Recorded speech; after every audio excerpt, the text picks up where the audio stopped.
Login loop error on Brex Fix. Login loop error on Brex Fix. If you're trying to log into your Brex account but keep getting stuck in an endless loop where the app or browser redirects you back to the login page, you're not alone. Most users assume it's a Brex server problem, but the surprising truth is that it's always caused by corrupted cookies, cached data, or an outdated app version. Here's how to fix it. Start by closing the Brex app completely. On Android, go to Settings, Apps, Brex, and tap Force Stop. On iPhone, swipe it away from the app switcher. Then, clear your app cache. On Android, select Storage and tap Clear Cache. For iPhone, uninstall and reinstall the app to remove any saved session data. If you're accessing Brex from a browser, clear your cookies and cached files. In Chrome, go to Settings, Privacy, and Clear Browsing Data. Select Cookies and Cached Images. Old login sessions stored in your browser are the top cause of the looping problem.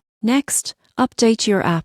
Brex frequently updates its security systems, and older versions sometimes fail to authenticate properly. Go to your App Store or Google Play and install the latest update. Also, check your internet connection. If you're on Wi-Fi, switch to mobile data or vice versa. Some networks block secure redirect links that Brex uses for login authentication. Finally, disable password managers or autofill for one attempt. These can insert outdated tokens or invisible characters in your credentials. Manually type your email and password instead. Once you've cleared cache, updated your app, and refreshed your connection, open Brex again. You should now be able to log in without being redirected. So, the next time your Brex login keeps looping, don't stress. It's not your account or the servers, it's just your device holding on to expired session data. Clear it out, refresh, and get back to managing your business finances seamlessly.